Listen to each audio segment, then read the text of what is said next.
Hey Mixers, welcome back to another NFL player props video. We are going to go into the Thursday game a little bit, which is going to be kind of a tough game to call, kind of a tough matchup, but I did find a couple of plays that I liked, and we do need to review a couple of plays from the Texans-Seattle game that we made that we wasn't quite finished when we filmed our last video. So let's go ahead and jump into that.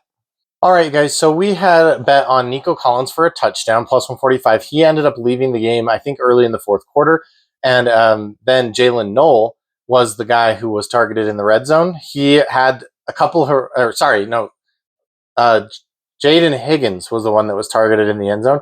He had at least one red zone target. I think he had two.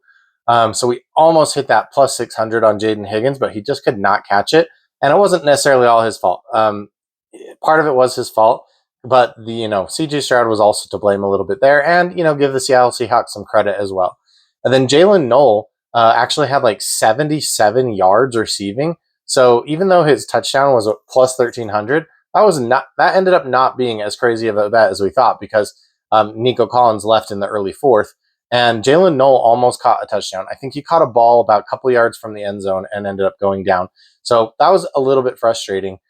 We did hit our money line parlay, so we came up a little bit on the game bets, so that didn't hurt us as bad. And then we ended up calling, the Tampa Bay game perfectly, and we did okay on the Houston and Seattle game for the picks. Now, on the left here, I have the updated NFL run for touchdowns this season. I'm down 8 units on the touchdowns. That was when I was betting full units at the very beginning of the year. And then I am down 3 units on the game bets. I don't track my player props in terms of units, but I wanted to show you I'm up about 93 units on the NFL season. So that's how my player props are doing, which is obviously fantastic. But that is not taking into consideration, like, I bet multiple sports. So that is all of my bets from like WNBA, soccer, and NFL, hockey, basketball. They're all combined in these numbers. But since NFL week 1, that's how far we've gone. And you can see I had a really big bet in NFL week 1, actually a couple of them. And so I went up 50 units just in week 1.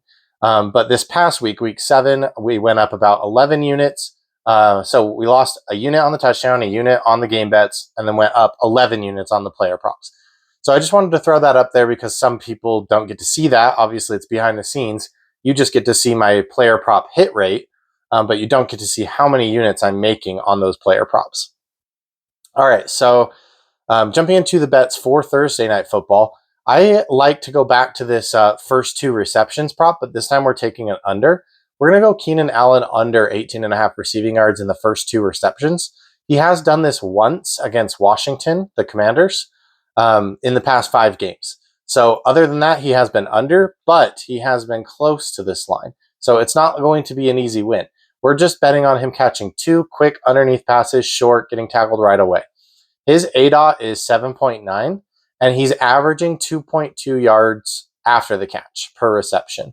So if you add all that up, that would be just over this 18.5 line if he goes by those average numbers. So, we could get cooked here, but this is where I found some value. I didn't like any value on the running backs, the wide receivers, their normal lines, or the passing yards. So this is where I ended up. And then the other bet that I liked was TJ Hawkinson over 34.5 receiving yards. He doesn't necessarily have a good receiving matchup. We're just playing the data here. He's been over 100% of the time with Carson Wentz.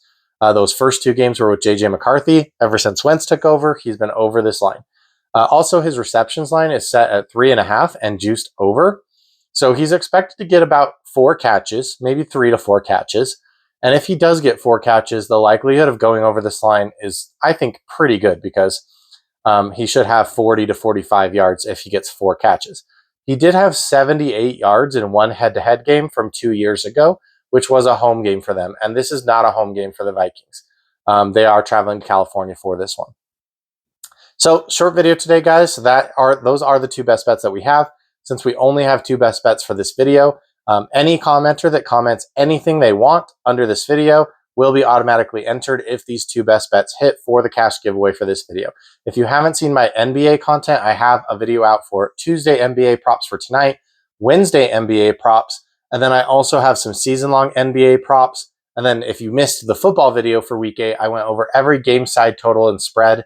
and gave you some game bets in that video. So you can go check that out as well. I'll link a couple of them down here, and the others you can just go look for. All right, thanks guys.